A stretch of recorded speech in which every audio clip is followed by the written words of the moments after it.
and I'm back if you missed me before. Um, so yeah, my computer froze up, and hopefully I'm still live. Not sure here. That was very random. My computer freezing up, but I think I'm back.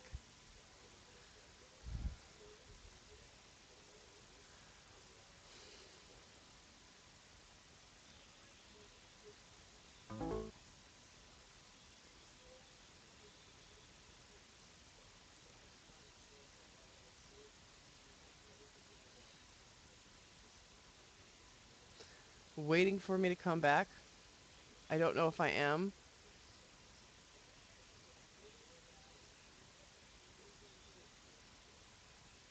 because I can't see anything on my screen.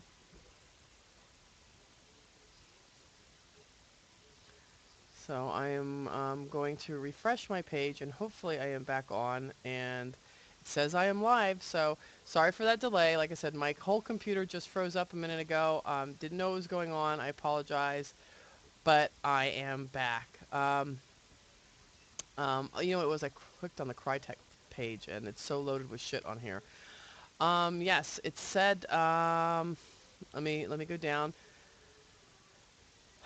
The bidding for Darksiders, as well as the other IPs in THQ's back catalog auction, will begin on April 1st, today, and will continue through April 15th. THQ will then have to discuss the bids with the entities that it owes money to, and then it will decide on a primary bidder and backup bidder for each of its IPs. THQ will then have to present the sales to the court, who will have to approve each sale. Everything is expected to finalize sometime in May. David Adams tweeted, looking to buy at Darksiders IP back from THQ. The IP belongs in the hands of its creators.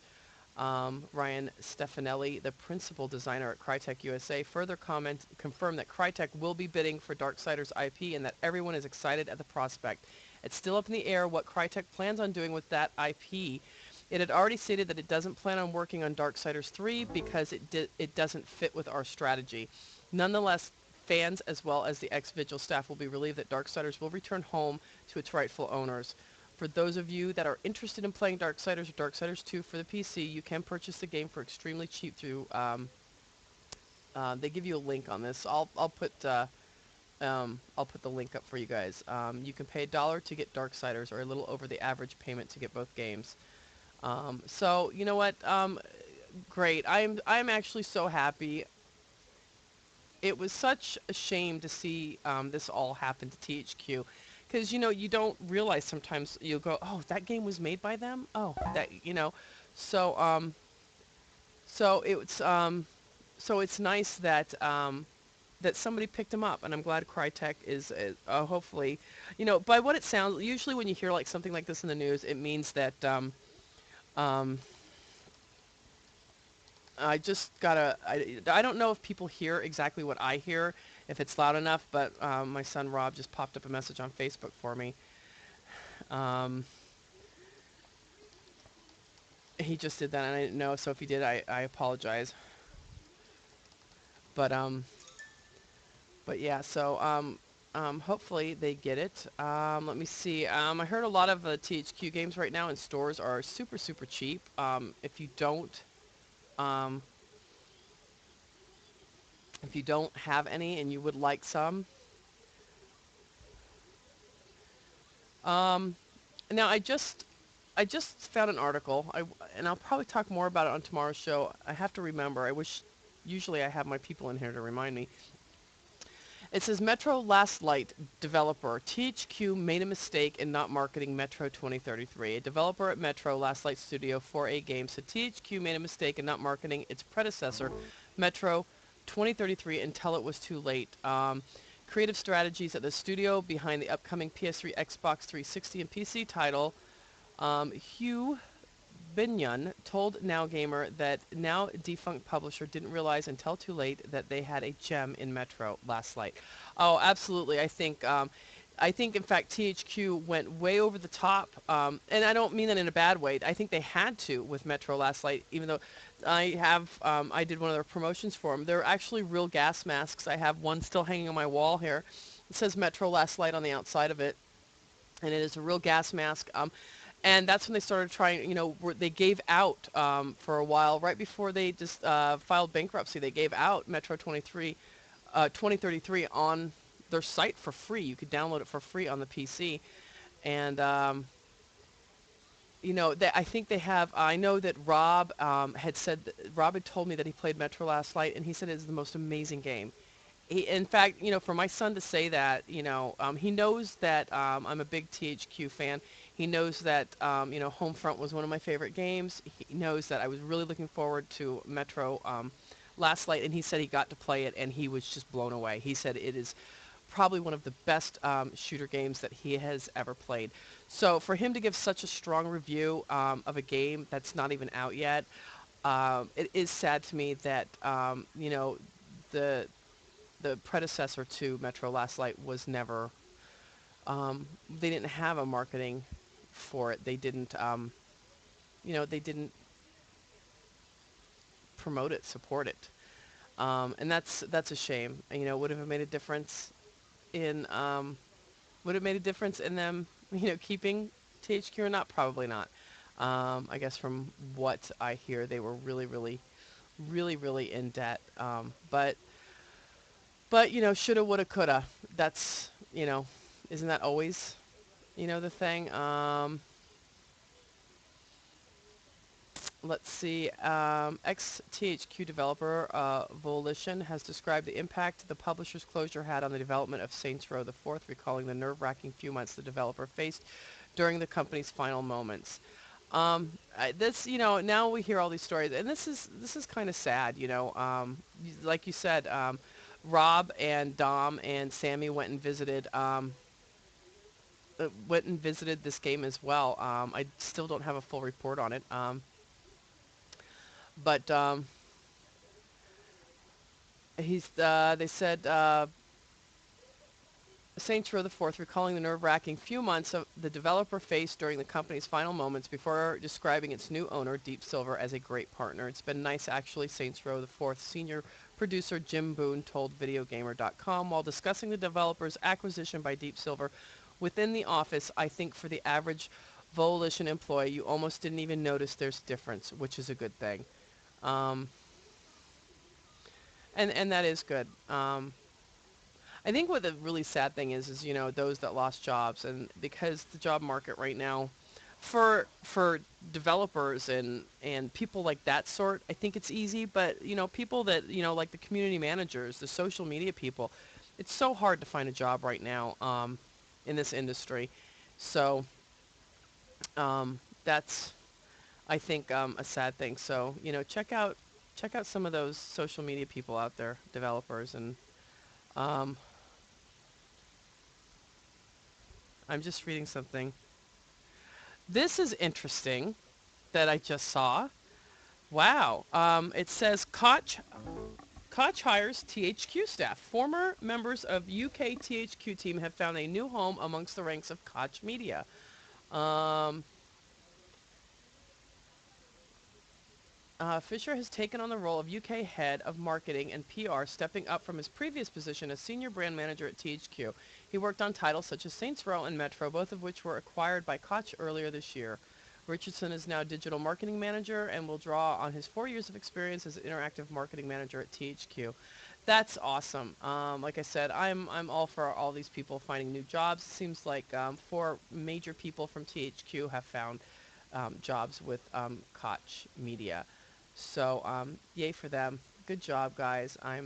Like I said, I have a soft spot for THQ. I don't even know why, really. I've always liked them. I think because Homefront was probably one of my first really favorite games ever. And I think if you go to Google and you search in THQ news, you'll find all of these. There's some really good news. And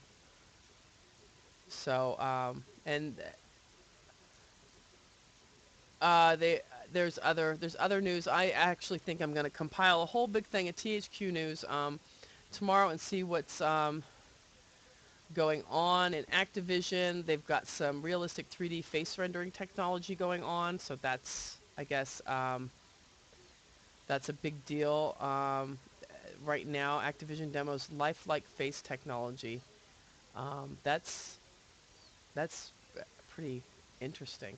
So we'll have to take a look at that. I'm going down my news actually, literally as I'm. Yes.